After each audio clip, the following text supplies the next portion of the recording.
July 10, from 1 Chronicles, chapter 9. So all Israel was listed in the genealogical records in the book of the kings of Israel. The returning exiles. The people of Judah were exiled to Babylon because they were unfaithful to the Lord. The first of the exiles to return to their property in their former towns were priests, Levites, temple servants, and other Israelites. Some of the people from the tribes of Judah, Benjamin, Ephraim, and Manasseh came and settled in Jerusalem. One family that returned was that of Uthai, son of Ammihud, son of Omri, son of Imri, son of Bani, a descendant of Perez, son of Judah. Others returned from the Shilonite clan, including Asaiah, the oldest, and his sons. From the Zerahite clan, Jewel returned with his relatives. In all, 690 families from the tribe of Judah returned. From the tribe of Benjamin came Sallu, son of Meshullam, son of Hodaviah, son of Hashanuah, Ibniah, son of Jeroham, Elah, son of Uzai, son of Mikri, and Meshullam, son of Shephatiah, son of Ruel, son of Ibnijah. These men were all leaders of clans, and they were listed in their genealogical records. In all, 956 families from the tribe of Benjamin returned. The returning priests. Among the priests who returned were Jedaiah, Jehoiarib, Jachin, Azariah, son of Hilkiah, son of Meshullam, son of Zadok, son of Meraioth, son of Ahitub. Azariah was the chief officer of the house of God. Other returning priests were Adaiah, son of Jeroham, son of Pashur, son of Milchijah, and Maaseiah, son of Adiel, son of Jezurah, son of Meshullam, son of Meshillemith, son of Immer. In all, 1,760 priests returned. They were heads of clans and very able men. They were responsible for ministering at the house of God. The returning Levites. The Levites who returned were Shemaiah, son of Hashub, son of Azrikam, son of Hashabiah, a descendant of Merari. Bakbakar, Harish, Galil, Mattaniah, son of Micah, son of Zikri, son of Asaph, Obadiah, son of Shemaiah, son of Galil, son of Jeduthun, and Berechiah, son of Asa, son of Elkanah, who lived in the area of Netophah. The gatekeepers who returned were Shallum, Akub, Talmon, Ahiman, and their relatives. Shallum was the chief gatekeeper. Prior to this time, they were responsible for the king's gate on the east side. These men served as gatekeepers for the camps of the Levites. Shallum was the son of Kor, a descendant of Abiasaph from the clan of Korah. He and his relatives, the Korahites, were responsible for guarding the entrance to the sanctuary, just as their ancestors had guarded the tabernacle in the camp of the Lord. Phinehas, son of Eleazar, had been in charge of the gatekeepers in earlier times, and the Lord had been with him.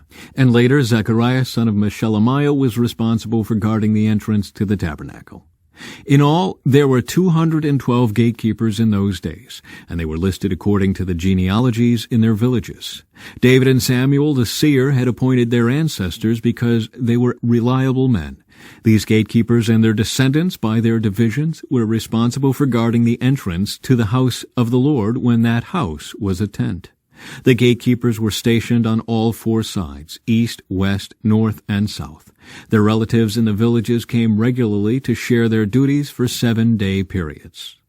The four chief gatekeepers, all Levites, were trusted officials, for they were responsible for the rooms and treasuries at the house of God. They would spend the night around the house of God, since it was their duty to guard it and to open the gates every morning. Some of the gatekeepers were assigned to care for the various articles used in worship. They checked them in and out to avoid any loss. Others were responsible for the furnishings, the items in the sanctuary, and the supplies, such as choice flour, wine, olive oil, frankincense, and spices. But it was the priests who blended the spices. Mattithiah, a Levite, and the oldest son of Shallum the Korahite, was entrusted with baking the bread used in the offerings, and some members of the clan of Kohath were in charge of preparing the bread to be set on the table each Sabbath day. The musicians, all prominent Levites, lived at the temple. They were exempt from other responsibilities, since they were on duty at all hours.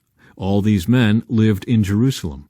They were the heads of Levite families and were listed as prominent leaders in their genealogical records.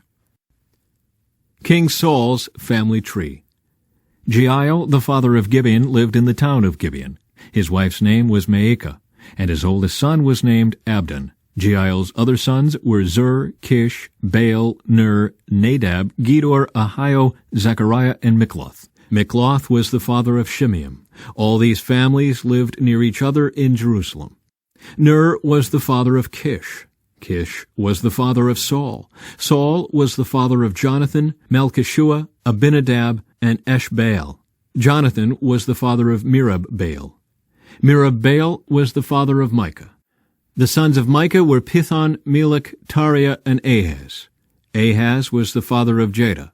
Jada was the father of Alameth, Asmaveth, and Zimri. Zimri was the father of Moza. Moza was the father of Bineah. Bineah's son was Rephaiah. Rephaiah's son was Eleasah. Eleasah's son was Azel. Azel had 6 sons, whose names were Azrikam, Bokeru, Ishmael, Sheariah, Obadiah, and Hanan. These were the sons of Azel. Now the Philistines attacked Israel, and the men of Israel fled before them. Many were slaughtered on the slopes of Mount Gilboa. The Philistines closed in on Saul and his sons, and they killed 3 of his sons, Jonathan, Abinadab, and Malchishua. The fighting grew very fierce around Saul, and the Philistine archers caught up with him and wounded him.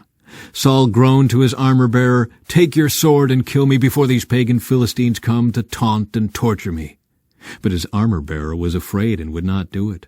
So Saul took his own sword and fell on it. When his armor-bearer realized that Saul was dead, he fell on his own sword and died. So Saul and his 3 sons died there together, bringing his dynasty to an end.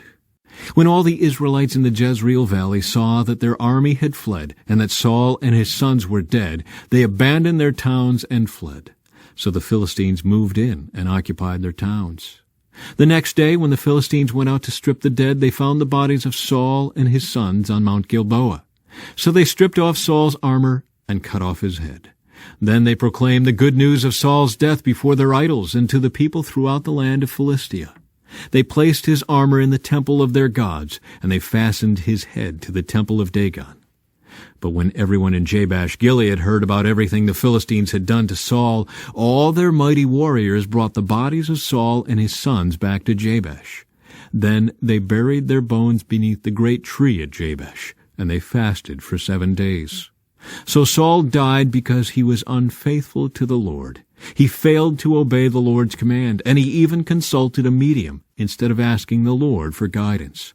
So the Lord killed him and turned the kingdom over to David, son of Jesse. From Acts. No one had eaten for a long time. Finally, Paul called the crew together and said, "Men, you should have listened to me in the first place and not left Crete. You would have avoided all this damage and loss. But take courage. None of you will lose your lives, even though the ship will go down. For last night an angel of the God to whom I belong and whom I serve stood beside me, and he said, 'Don't be afraid, Paul, for you will surely stand trial before Caesar. What's more, God in his goodness has granted safety to everyone sailing with you. So take courage, for I believe God. It will be just as he said, but we will be shipwrecked on an island.'" The shipwreck. About midnight on the 14th night of the storm, as we were being driven across the Sea of Adria, the sailors sensed land was near. They dropped a weighted line and found that the water was 120 feet deep. But a little later they measured again and found it was only 90 feet deep. At this rate, they were afraid we would soon be driven against the rocks along the shore, so they threw out 4 anchors from the back of the ship and prayed for daylight. Then the sailors tried to abandon the ship. They lowered the lifeboat as though they were going to put out anchors from the front of the ship. But Paul said to the commanding officer and the soldiers, "You will all die unless the sailors stay aboard." So the soldiers cut the ropes to the lifeboat and let it drift away. Just as day was dawning, Paul urged everyone to eat. "You have been so worried that you haven't touched food for 2 weeks," he said. "Please eat something now for your own good, for not a hair of your heads will perish." Then he took some bread, gave thanks to God before them all, and broke off a piece and ate it. Then everyone was encouraged and began to eat, all 276 of us who were on board. After eating, the crew lightened the ship further by throwing the cargo of wheat overboard. When morning dawned, they didn't recognize the coastline, but they saw a bay with a beach and wondered if they could get to shore by running the ship aground. So they cut off the anchors and left them in the sea. Then they lowered the rudders, raised the foresail, and headed toward shore. But they hit a shoal and ran the ship aground too soon. The bow of the ship stuck fast, while the stern was repeatedly smashed by the force of the waves and began to break apart. The soldiers wanted to kill the prisoners to make sure they didn't swim ashore and escape, but the commanding officer wanted to spare Paul, so he didn't let them carry out their plan. Then he ordered all who could swim to jump overboard first and make for land. The others held on to planks or debris from the broken ship. So everyone escaped safely to shore. Psalm 8. O Lord, our Lord, your majestic name fills the earth. Your glory is higher than the heavens. You have taught children and infants to tell of your strength, silencing your enemies and all who oppose you. When I look at the night sky and see the work of your fingers, the moon and the stars you set in place, what are mere mortals that you should think about them, human beings that you should care for them? Yet you made them only a little lower than God, and crowned them with glory and honor. You gave them charge of everything you made, putting all things under their authority, the flocks and the herds, and all the wild animals, the birds in the sky, the fish in the sea, and everything that swims the ocean currents. O Lord, our Lord, your majestic name fills the earth. From Proverbs. The poor plead for mercy, the rich answer with insults. There are friends who destroy each other, but a real friend sticks closer than a brother.